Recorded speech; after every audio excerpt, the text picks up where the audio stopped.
The PS5 has been awesome. hacked, so now you can basically run Linux on it. There are a few limitations, and I guess that has to do with memory allocation, because Linux is designed around this idea that you would have RAM over here and RAM over here in two separate pools, and the PS5 is one pool of memory, and I guess that's causing some kind of problems, especially in like Pragmata and later areas. There was a lot of stuff. There was a sky rendering bug in Crimson Desert, but the results are pretty impressive, and it's crazy to me that, like, I would expect this on a PS3 or a PS4 because it's so old. The PS5 is relatively new. It is current gen console, and somebody has found a way to get Linux on there, and I just think that is crazy. So my question to you guys, and I'm going to start with Carrie, because he hasn't had a chance to really talk much because of the controller thing. Just controller getting him thing. one more time. Would you install Linux on your PS5? So actually, I've been looking for a PlayStation 5 that's hacked or can be hacked, and now prices are like, insane on top of being insane. So it's like, oh yeah, PS5 is like $1,000, so you should pay me $5,000 for this. And I'm like, I don't really want to do that. But yeah, so my main goal here, what's fascinating is RADV is so good on Linux that it's just running. I talked with Richard Ledbetter when he braided the thing. I was like, "Oh, sweet, you have the," and we got to talking, and I was like, for me, the main goal here would have been great because you basically have a means of directly comparing the PS5 to the Steam machine, and then being able to be like, so this is what they are, compared to each other. And I think that's like a super valuable piece of information, because from what we know, Steam Machine should be actually a little bit less performant in some segments, but everything's GPU driven typically when we're talking about this. So the PS5 is going to win. Anything that's CPU bound, obviously the Steam Machine will win. So I really find that part fascinating. That was really what I wanted to go down. But yeah, it's really cool. It's just for versions 4 and 5, from 4 and 5 that are hackable, and getting this on there with all the stuff. But yeah, considering that it works, there are people that have there's places you can get them from AliExpress in China, where they're the PS5s that basically weren't working got resold, and a lot of them were just the CPU cores and the GPU is disabled. But some of them, I've learned, actually have both. So I might just do that particular model instead of getting a PS5, because it's basically the same thing. So it's super interesting. I do want to buy it, but it's more for typically just making content. Like, that's like my main goal. Would I get it outside of that? No, I wouldn't. This is pretty much the same reason that you would buy a Steam machine, because, at that point, everybody, I mean, pretty much everybody here on the channel right now, we all have hardware that is more powerful than a Steam machine. So Yes. buying a Steam machine is clearly because we want to make content about it. We want to be able to talk about it and compare it to stuff. Yeah, that's exactly right. Yeah, so I don't know. It's an interesting thing. There's a small thing that I want to kind of mention here, and CashOS has really won me over a whole bunch. I absolutely love this distro. They really go all out with like tweaking everything. Like, I was like, oh, let me see how far I can do this, and like I'm like, oh no, they did that. Oh no, they did that. Nope, they did that. I think the only thing that they didn't do was like EPP and like tuning stuff, which I've been working on, but. Really quick, and I'm sorry this is a tangent. Do you guys remember the whole handheld aiming fiasco with Bazite and all the other stuff going on? Yes, sir. So they were pivoting over to the new Steam Manager OS debus that Valve is doing, and also Input Plumber, and all that stuff is disabled. So I put it on my GPD-Win Mini. I put CashOS on my GPD-Win Mini, and I started plumbing in everything. And I now have Ryzen Adjust plumbed into Steam OS Manager.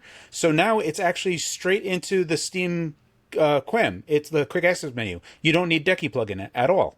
So I just have all this stuff like going. And like now what I'm doing is trying to do EPP modes at the same time. So it's like, oh, if I go to 15 watt on the GPU Win Mini, cap clocks at 2 gigahertz, I can just do all of this stuff in the background when someone just puts 15 watt. And it's like, oh, it's optimized. And then I'm like, this is actually far more awesome than I like could have imagined. So I don't know, really cool.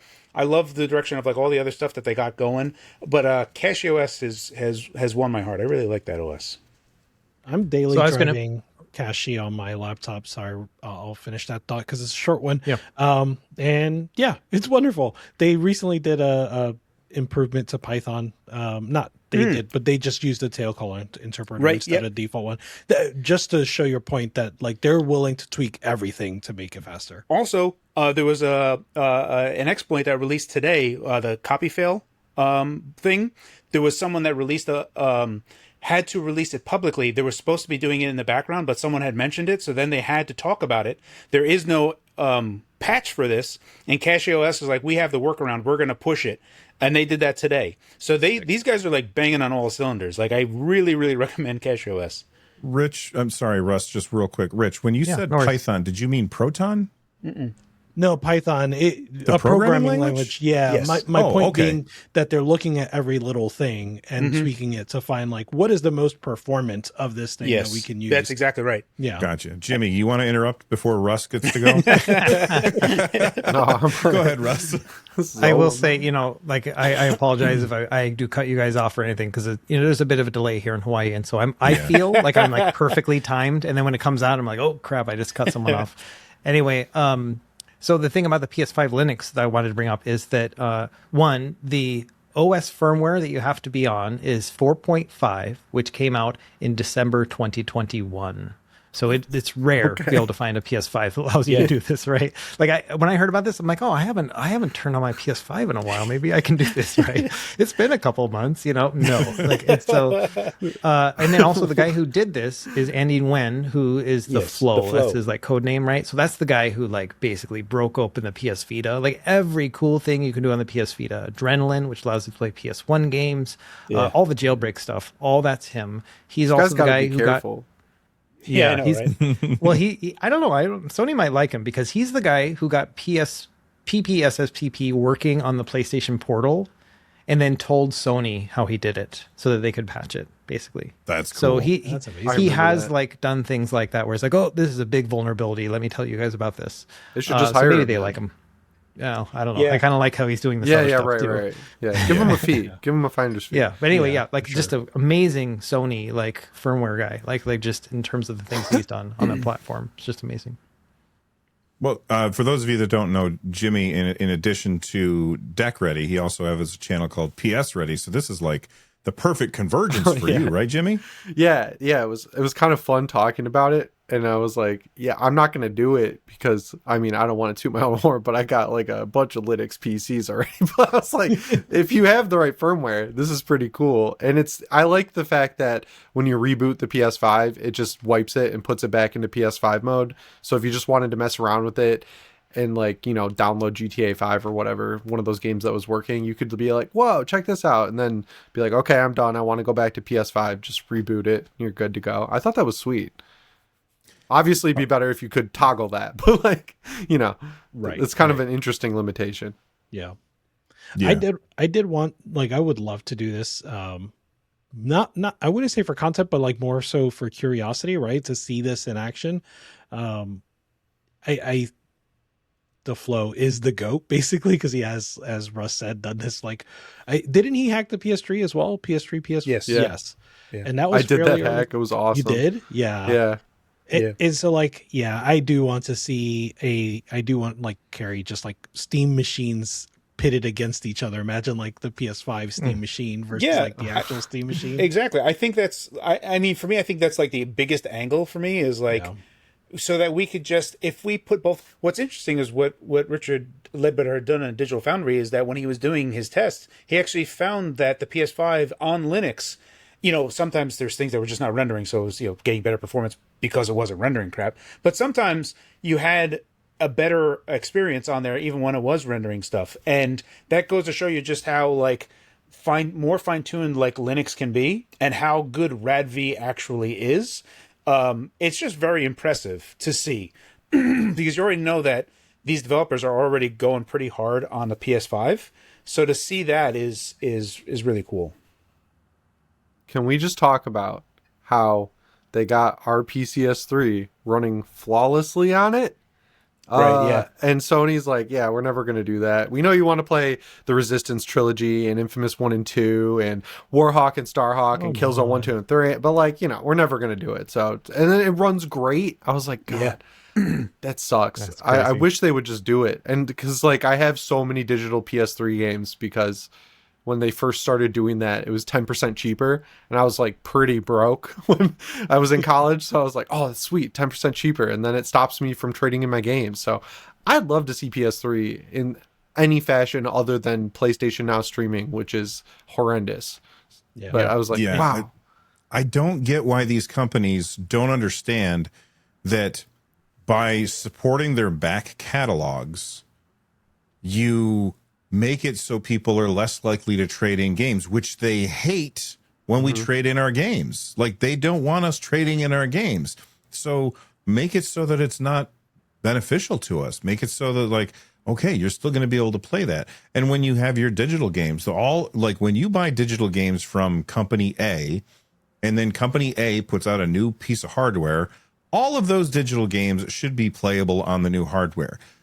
The PC's been able to do it for forever, and it's crazy that there are some games that you just cannot play anymore. They essentially don't exist unless you can get this really old hardware, and nobody wants to have all of that other, like, I'm not going to say nobody. I'm sure that there's plenty of people that like to have piles of hardware everywhere, but I don't want to have a PS1, a PS2, a PS3, a PS4, a PS5, an Xbox 360, and so on and so forth. I don't want to have all that stuff. I just want to have the new stuff and trade out the old stuff. I just don't like seeing it run that well because it just shows that they're not doing it out of laziness. Right. You know, like RPCS3 is like, I mean, they've really been banging on all cylinders lately. I mean, like the past 3 months, they're just like, oh, here's an awesome update. Oh, by the way, we're just even more awesome now. It's there. Oh, by the way, we automatically go to our wiki and automatically configure the game for you so it runs as best as possible. No problem. It's so good. Like, man, you guys have been like really banging on all cylinders over there, guys. Like, so RPCS3 is has been very good as of late insofar as like updates and really getting even not just like simple, I don't want to say simple things, right? Like a thing where it goes to the wiki and pull stuffing isn't like a gigantic technical challenge. But then you had a guy that was like, hey, you know, if we do this stuff with SPEs, we can actually get 15% better performance. And it's like, oh, hardcore math that you've done. That's awesome. You've done that. Also the other stuff. Yeah, and it's not just the powerhouse stuff. Like, that is even more exciting to see. The Killzone 2 being able to run that, something like that. But, like, man, would I love to play some Super Stardust HD in Tokyo Jungle just, like, from the copies that I have. Yeah. Yeah, it's, so seeing it is painful for especially Sony faithful people to witness the PS5 being completely capable and just Sony be like, eh. Yeah. It is really annoying, and that and their complete silence on literally everything all the time is like my two biggest issues with them. Like that whole DRM fiasco, they waited over a week to be like, yeah, I mean, it's not really a big deal. I don't know why you guys are so mad. It's like because you guys didn't say anything. Like if it's not a big deal, you should have said something sooner. Yeah, exactly. All right. Let's move on and let us know what you guys think about whether or not you're going to be like, if any of you have a PS5 that hasn't been updated since 2021. If you don't have a PS5 that's updated, can I borrow it? How about that? Reach out to me. 1-800-FOX. All right. So let us know in the comments down below or call that phone number that's on your screen right now.